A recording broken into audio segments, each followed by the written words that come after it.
parlera dans Femme Action aujourd'hui de jigéen ak politique wareef. waaw tey dañu ñëw ci taxawaayu jigéen bi nga xam ne elle est devenue politicienne nekk en tant que épouse en tant que mère en tant que sœur te benn bu ci nekk mu war a am taxawaay bu mu ci am bu ko bëggee boole ak politique naka la koy boolee te benn du ci sooxe ci loolu lu ñu bëgg indi tey waxtaane ci nga xam ne njàmbaar yàgg na ak jigéen fii ci Sénégal boo gisee ay Caroline Diop nga xam ne nekkoon na première femme députée noire nekk première femme ministre loolu dafa bokk ci seen njàmbaar terewul woon ñu nekk ay jigéen ñoo xam ne ay sëykat la ñu woon nekk seen biir kër ànd ak seen ay borom kër di sëy di ci jaamu yàlla di yar seen ay doom di def seen ay wareef seen diggante ak seen ay njëkke ak seen i goro loolu yàgg na ci taxawaayu jigéen xoolal Sénégal bu ñu ñëwee ci boobu bi ñu njëkk am indépendance ñoo fi nekkoon da nga ciy xalaat ku mel ne madame Aram Diène Adja Aram Diène nga xam ne nekkul woon sax jigéen bu jàng mais nekkoon na première jigéen analphabète nekk députée à l'Assemblée nationale nekkoon présidente du mouvement des femmes du Parti socialiste loolu boobu rôle mu nekk teewul woon mu nekk une mère exemplaire yar ay doomam ci yaru doomu nit ku yiw yar njabootam ak ñi mu nekkal ñi nga xam ne ñoom la daan àndal te booba dañ daan jël ñi nga xamante ñoo leen daan jiite ci wàllu politique di leen yaraale jox leen les bonnes habitudes di wax ne lii kat nga ne dama war a def reer kii dem defari reer taaj jëkkëram doogu ñëwaat teewul woon def seen devoir de femme mais léegi si est-ce que tendance boobu ñu amoon bu njëkk est-ce que mi ngi am ba léegi am na ay jigéen ñoo xam ne njàmbaar yàgg na fi ñu am seen taxawaay ci wàllu politique teewul woon des femmes yoo xam ne elles étaient ministres et mères et de bonnes épouses ñu ngi ci xalaat di ci rendre hommage yàlla na ko yàlla yërëm Maïmouna Kane nekkoon na ministre de la femme macha allah ay Mantoulaye Diène nekkoon nañ fi ay jigéen ñu am taxawaay teewuloon ñu nekk ay jéeg ci seen biir kër boo ñëwee fekk leen fa ñu matal seen devoir de femme léegi nag est-ce que tey jii ci jamono bi ñu toll fii ñu nekk nii ci jamono yi nga xam ne jigéen mi ngi occupé ci nekk ci la plus haute sphère du gouvernement ni ngi dox seen devoir jigéen xam nga Mame Mor Dior Boye dem na ba nekk fi première ministre nekk jigéen bu jàmbaare nekk une femme très calme très douce ci wàllu àdduna ci politique mu ci yëngu mais tam nekkoon mère nekkoon épouse nekkoon éducatrice parce que ñoom kenn ku ci nekk yaa ngi doxal sa politique di doxal sa rôle de mère loolu taxoon na diggante yi doon rafetal suñu diggante entre ñoom ak ñi ñuy àndal mais xam nga léegi politique bi dafa jël beneen tournure da ngay def politique keneen ki def politique nekk ci beneen parti opposant bi sa noonu la alors que kooku du sa noonu sa adversaire la ci terrain politique bi bokku leen ko doxal su ngeen paree ngeen ànd bokk ndey am na ñoo xam ne ñi ngi fi seq ay relations yoo xam ne mosuñu bokk parti mais dañu mën a nekk de vrais amis xoolal jigéen ñu jàmbaar ñu mel ni ay Aminata Touré nekk ay femmes yoo xam ne man xam naa ay femmes leaders yoo xam ne soo mosaan dem seen kër fekk leen ñu toog ñu ñëw da nga naan kii jàngul muy ci waañ bi mi ngi séddale mi ngi togg mi ngi xool ba ci am ut ay taalibe yu nekk ci biir kër gi marraine leen seen bopp nga xam ne dañ daan indi seen porte su añ jotee ñu tibbal leen boobu loo mën a def ba 2 heures di nga daw sa kër defar añ toppatoo est-ce que léegi fii ñu toll nii ndax jigéen ñi ngi matale loolu war a déet parce que asma politique dafay jël temps bu bari politique dafay tax ñu dugg ci sa vie privée sulli ci lu bari est-ce que warul tax jigéen ñi gën a defaraat seen toogaay gën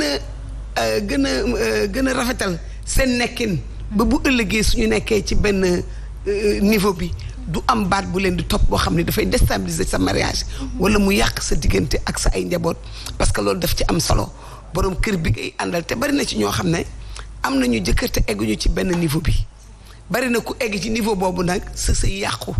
mais am na ci ñoo xam ne elles ont su sauvegarder leur mariage ak difficulté bu ñu mën a dajeel ak peine bu ñu mën a dajee rek góorgóorlu takk seen digg jàpp seen jëkkër ba nga xamee ne que tey niveau bi ñu egg yàqul seen sëy te loolu dafa am solo.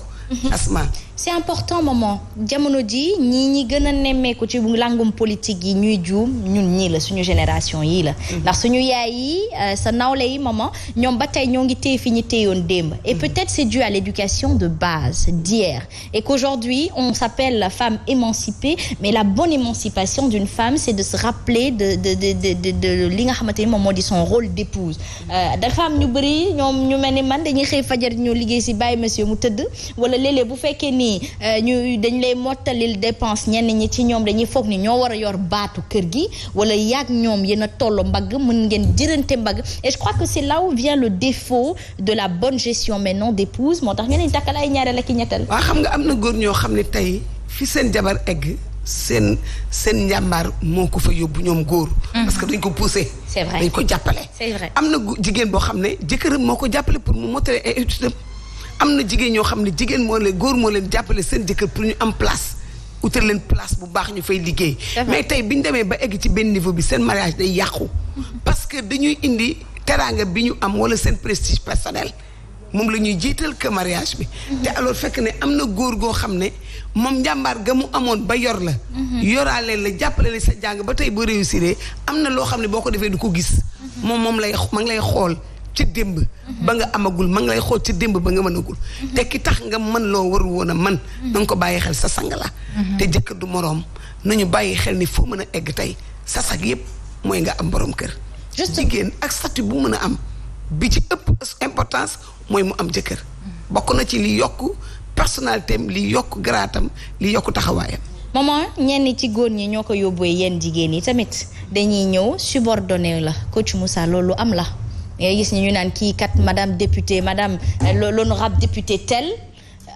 kat mu ne xaaral ma jege ko te cofeel dafa gaaw a juddu diggante góor ak jigéen nga gis ñoo xamante ni kem ni nga koy faral di waxee ñoom dañuy bàyyi seen soxna yi di leen jiital naam nag soxna mën na ëppale borom këram koom-koom waaye bu fekkee ni borom kër gi daf ko nangul lool ba lépp lu ko ndaw si di wax mu koy def xëy na après ça peut induire en erreur la femme qui justement a besoin de couverture d'orientation à chaque chose et à chaque pas.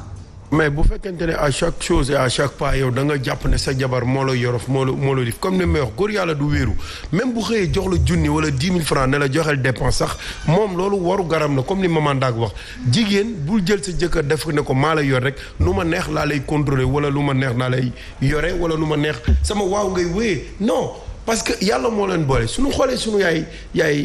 Khadija lan la defal sang bu tedd bi sallallahu alayhi wa sallam magee na ko fukki at ak juróom yëkkati na alalam jox ko mais musul ndamoo ne am na alal te moom moo ko yoroon di ko fay loolu mooy exemple bi nga xamante ne képp kuy couple wala góor wala jigéen war nga ci basé wu parce que doone rek am naa alal mais loolu complexe la si góor sa jabar nekk présidente mais na xam ni yow yaay jëkkëram ak lu mën ci xew yow yaay borom kër gi yaay jëkkëram même bu amee alal jox ko cëram jox ko gëddam jox ko dayo bi mu moom teg ko fi mu war a tegu mais bu mu fàtte ne yow yaay borom këram. mais coach bu fàtte am na ay góor yoo xam ne am nañ teraanga ñoo yor seen jabar mënal ko lépp te dañ leen di ilif. gis nga li may wax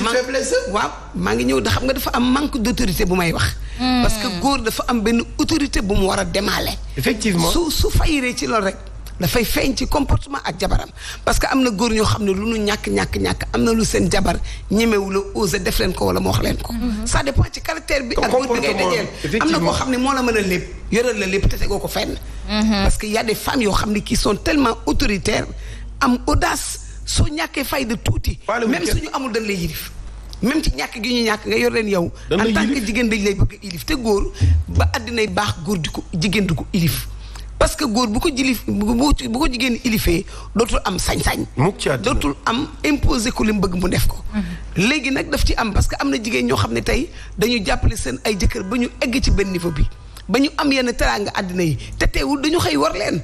dañ leen fi bàyyi sax délaissé leen. effectivement dem jëli beneen jigéen nekk ak ñoom bàyyi leen. parce que du question takk jabar bi kese mooy wor non du wor mais mooy dem bàyyi leen abandonné leen. dem takki beneen jigéen féeti fa te teraanga bi nga am grâce à moom tey jii bu ñu ko tegoon di ko pàccoo pratiquement doo yóbbu dara. mais nag loolu ngoree di googu dafa am ci góor am ci jigéen. am na jigéen ñoo xam ne boo leen tungee mais te ku la tungóob nga sut ko. te ku la iñaane du la tungóob. ku la sungóob rek nga sut ko. mooy li ñuy wax à chaque fois rek. ku xeeb sa ndono sa deewin ñaaw.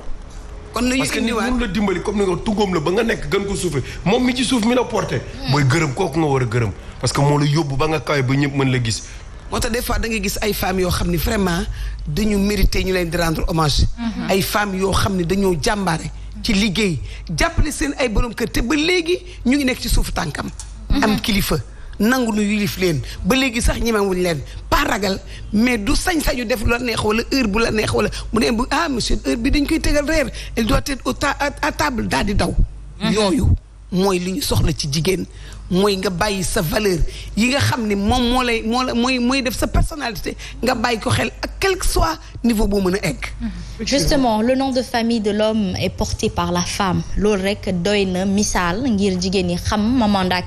fan mooy seen lan mooy seen taxawaay. ci biir asmaa ngi nii madame Touré léegi. waaw Khadija Ngom dootoo ko dégg de. sant bi laa delloo sa papa. voilà gis nga madame Touré. delloo naa ko dès l'instant que bu wax nga xam ne léegi nekkatoo sa santu baay santu sa jëkkër lañ la jox nga xam ne lii du lu ndaw. et aussi ñu war a xam ni ménage comme góor li ñuy wax du doole du jaay force. déedéet yërmande la jaamu yàlla la. c'est vrai bu affaire de doole. ñu bari yaakaar na ne parce que bindu nit ki ko ci ni muy waxee dafa am tempérament wala nii mais ménage du doole xel la. Maman Ndak mu amaat beneen aspect boo xamante ni faw tamit ñu càmbar ko ndax laaj la bu ñëpp di samp ñu ne léeg-léeg nga gis ku jigéen koo xamante ni moom parce que elles peuvent être révoltées après ñu abandonné waaye ragal wala ruus nañoo ñu dégg ne tas nañu léegi nag ñu concentré wu ci seen liggéey ba tax ne dañ ci faaletul seen borom kër gi di ko ñaxtu certes ce n'est pas une raison mais c'est un facteur tey jii nii da ngay gis koo xamante ni moom day taaba ak jëkkëram ba yegg ci yenn stade yi tudd nga ko sànq borom kër gi gore di ba bëgg dee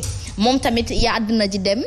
yàlla di ñëw moom tamit mu am loo xamante ni moom moo di assise financière ou importance professionnelle léegi nag muy délaissé kër gi ngay gis ne ni bureau bi koy gënal biir kër gi parce que dafa am ay góor yoo xam ne dañu lay teg fitna war la ba pare bëgg la teg goitre nga koy bañ te bëggoo tas. mais xam nga Asma olof dafay wax ne mag lu mu nangu ñu teg ko dagan na. xam nga sëy dañ ko def ci terlante ak suturalante sëy du nappante. sëy dañ ko def ci terlante ak naxante suturalante ci loolu nekk mais sooy def sa devoir de femme parce que xam nga dafa am benn langage bu jigéen ñi di tenir lu bëri dafay ñëw ci seen discours mooy dañu ànd ba teraanga ñëw na mu takk jabar du xam nga soo ko waxee ni du trahison dañ naan man dama faral góor ñi alors que c'est pour bu fekkee pour défendre cause u jigéen jox ko statut bi moom je suis féministe mais am na côté boo xam duma ci d'accord parce que dooni ba ñu àndee amul dara tey am na dara takk na jabar daf ma trahir déedéet yow fexe la mat li nga doon fexe la def sa devoir de femme parce que am na ñoo xam ne dañuy démissionner am na ñoo xam ne duñu góorgóorlu dañuy bàyyi te alors que là c'est grave parce que ki bëgg a dem nga teg ko ca lay ba ni ko dawal kooku may nga ko possibilité mu dem mais su ngeen àndee ngeen cavaler parce que loolu sax sa fierté la ànd ak góor ci situation yenn yi nga dem ba jamono ñëw oto ñëw kër ñëw teraanga ñëw mais mu takk jabar nga bàyyi mais kooku faiblesse su jigéen la man su ma battrai jusqu'à ma mort du ma bàyyi kenn ak yàlla du ma ko def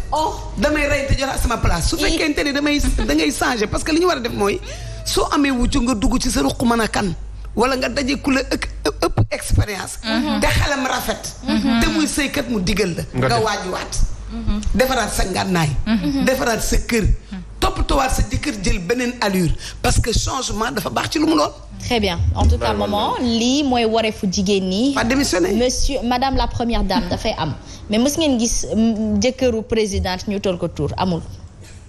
kon nag faw jigéen ñi ñu xamaat luy suñu rôle on passera toujours derrière nos hommes ce sont nos patrons nos chefs suprêmes et c'est ainsi fait depuis la nuit des temps bu ñu ko changé ndaxte bu ñu bëggee am ci njaboot yu barkeel yi nii lañ koy. mais est-ce que xam nga tax ñu wax première dame. elle t'a suivi pendant longtemps. dëgg la da ngay ànd cavaler. ci les moments de galère. mu ànd koog yow ba nga egg ci benn niveau bi te bàyyiwu la. mi ngi ci xelam mi ngi ci digganteem sa ay relation mi ngi lay jàppale di defanteeg yow loo xamante ni tey jii ñu bëri ñu ngi wax le président Macky Sall mais la première dame est toujours là à côté. mu ngi liggéey boo xam ne bari nañu fa toog wala ñu koy muñal wala ñu ànd ñoo xam ne première dame moo tax kon rôle bi mu joué moo tax ñu jox ko loolu. très bien kenn kon ku nekk war na góorgóorlu. Aïcha mi ngi noonu nañ góorgóorlu takkaat sëri bu baax a baax gën a am xel gu rafet te ut leen ay mag yu mel ni Maman Ndak teg ko seen wet bu ko defee ñu leen di tette kenn matut te nit kese la te léeg-léeg mu def yëfi nit.